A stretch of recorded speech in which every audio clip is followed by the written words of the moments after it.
Sinister secrets के एक और रहस्यमयी कहानी में आपका स्वागत है, जहां मैं आपको डरावनी कहानियां सुनाता हूं। इस हफ्ते की कहानी एक लड़की के बारे में है जिसने एक अधूरी मिस्ट्री को पूरा किया, जिसे आज तक कोई हल नहीं कर पाया। उसने उसको पूरा करने में अपनी जान जोखिम में डाल दी थी। यह कहानी बहुत ही डरावनी है, इसलिए इसको छोटी उम्र के बच्चे ना सुने। एक लड़की थी जिसका नाम रानी था और वह 23 साल की थी। वह डरावनी और रहस्यमयी कहानियों की बहुत बड़ी प्रशंसक थी और उसे एक दिन अपने घर पर एक अखबार मिला। उसे अखबार के अंदर आने वाली हर घटना को अच्छी तरह से पढ़ती। एक दिन उसे एक अखबार में द मिस्ट्री गर्ल नामक एक पैराग्राफ मिला। पैराग्राफ एक लड़की के बारे में था जो पास के जंगल से गायब हो गई है। उस लड़की का नाम सारा है। वो 16 साल की थी। रानी ये बातें पढ़कर इतनी डर गई कि उस रात सो नहीं पाई, क्योंकि वो जंगल उसके घर से थोड़ी ही दूरी पर था। अगले दिन रानी कॉलेज गई, लेकिन वह अपनी कक्षाओं पर ध्यान केंद्रित नहीं कर सकी। वह जंगल में उस लड़की की कहानी के बारे में सोचती रही और उसे व्याकुलता महसूस होने लगी। उसने सोचा कि उसने लड़की को अपनी खिड़की के बाहर जंगल में देखा है और उसने यह भी सोचा कि उसने उसे स्कूल के मैदान में भी देखा है। अब उसको वो लड़की हर जगह देखने लगी, मानो वो कुछ कह रही हो। रानी के माता पिता ने देखा कि वह अजीब व्यवहार कर रही है और उन्होंने उससे पूछा कि क्या हुआ। उसने उन्हें अखबार की उस अधूरी कहानी के बारे में बताया। उन्होंने उससे कहा कि वह इसे दोबारा न पढ़े, लेकिन रानी इसके बारे में सोचना बंद नहीं कर सकी और वह जानती थी कि उसे पता लगाना होगा कि उस लड़की के साथ क्या हुआ था, उसके परिवार को किसने जलाकर मार डाला। अगले दिन रानी उस जंगल में चली गई जहां से सारा गायब हुई थी। वह घंटों इधर उधर घूमती रही, लेकिन उसे कुछ नहीं मिला। वह हार मानने ही वाली थी कि तभी उसने दूर से कुछ देखा। यह एक छोटा सा केबिन था और ऐसा लग रहा था जैसे इसे छोड़ दिया गया हो। रानी केबिन तक गई और दरवाजा खटखटाया। कोई जवाब नहीं मिला तो वह दरवाजा खोलकर अंदर चली गई। केबिन अंधेरा और धूल भरा था और ऐसा लग रहा था जैसे काफी दिनों से इसके अंदर कोई नहीं आया हो। सारा केबिन के चारों ओर घूमी और उसे मेज पर एक और अखबार मिला। केबिन में अंधेरा और सन्नाटा था। सूरज की रोशनी एकमात्र टेबल पर आ रही थी और रानी को महसूस हो रहा था कि उसकी गर्दन के पीछे बाल खड़े हो गए हैं। वह धीरे धीरे केबिन से होकर चली और मेज पर आकर रुक गई और तभी बारिश होने लगी। बारिश में तेज बादलों की गरज, आहट की आवाज में उस लड़की की परछाई दिखाई देने लगी जो उस जंगल से गायब हो गई थी। वह सारा की आत्मा थी। वह परछाई अपना हाल सुनाकर रानी को बता रही थी कि उसके साथ क्या हुआ है। रानी सारा की बातों को समझने लगी। सारा दिखने में भूखी एवं खून से लथपथ थी, जिसकी हड्डियां भी साफ दिखाई दे रही थी, मानो कि उसको काफी दिन तक भूखा रखा गया हो और उसके साथ गलत काम किया गया हो। रानी डरने लगी, फिर भी हिम्मत करके सारा की बातें समझने लगी। सारा बोलती है कि उसका घर जंगल के सबसे पास वाला घर था। सारा के माता पिता दोनों अंधे थे। दरअसल उनकी आंखें एक एक्सीडेंट के दौरान चली गई।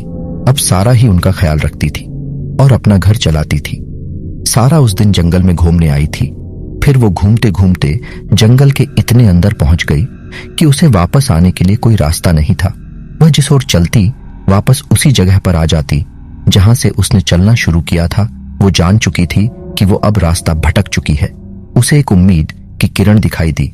उसे कुछ दूरी पर एक केबिन दिखाई दी। उसने केबिन के पास जाकर दरवाजा खुला। उसके अंदर एक आदमी था जो दिखने में बहुत डरवाना था। सारा ने उससे कहा, मैं रास्ता भूल चुकी हूं, आप मुझे मेरे घर तक पहुंचा दो। उस आदमी ने सारा को पकड़ लिया और रस्सी से बांध दिया और सारा को उसने उसी केबिन में रखा जिसमें अब वो खुद खड़ी है। वो सारा को ज्यादातर भूखा रखता था और उसका रेप करता था। लगातार उस आदमी ने सारा का 1 सप्ताह तक रेप किया। एक दिन वो आदमी किसी काम से बाहर गया था और सारा उसी केबिन के अंदर थी। सारा की हालत खराब थी कि मानो वो कुछ समय तक ही जिंदा बच पाएगी। सारा खून से सनी हुई थी। उसकी शरीर की हड्डियां भी दिखाई दे रही थी और सारा ने किसी भी तरह हिम्मत जुटाकर उठी और उसी केबिन के अंदर एक रस्सी थी जो सारा के पैर से बंधी हुई थी। सारा ने रस्सी को उठाया और उसी टेबल पर चढ़ा गई जिस पर अब रानी बैठी है। जो सारा के साथ क्या हुआ ये पता लगाने वो जंगल में आई थी। फिर सारा ने उस रस्सी को उसी केबिन की छत के कुंदे से लटकाई और अपनी गर्दन में डाल ली।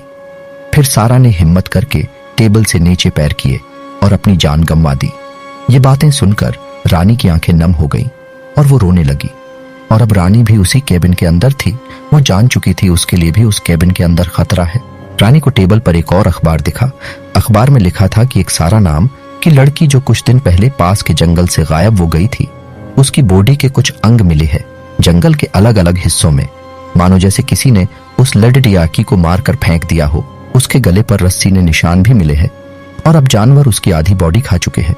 और उस टेबल पर एक और अखबार था जिसमें सारा के माता पिता उनके घर में आग लगने के कारण जलकर मर गए। दरअसल वो आग भी उसी ने लगाई थी जिसने सारा को पकड़ रखा था, और उसने सारा को बहुत दर्दनाक तरीके से टॉर्चर किया क्योंकि उसके माता पिता ने अपनी बेटी गुमशुदा की रिपोर्ट थाने में दर्ज करा चुके थे। पुलिस उस रिपोर्ट पर ध्यान दे उससे पहले उनको मार दिया गया। इस वजह से उस केस की पैरवी करने वाला कोई नहीं था, इसलिए पुलिस ने वह केस बंद कर दिया। अब रानी सब कुछ जान चुकी थी कि सारा के साथ क्या हुआ था, और वह जानती थी कि जिम्मेदार कौन था। सारा केबिन छोड़कर जंगल से बाहर चली गई।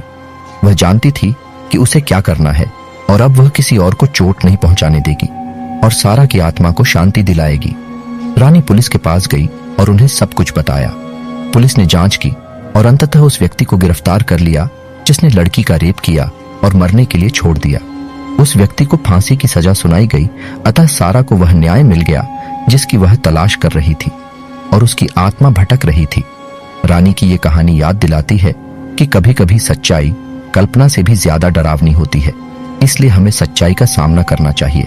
मुझे आशा है कि आपको यह रहस्यमयी कहानी पसंद आई होगी। यदि आप और ऐसी और डरावनी एवं रहस्यमयी कहानियां सुनना चाहते हैं तो हमारे चैनल को से जरूर सब्सक्राइब करें।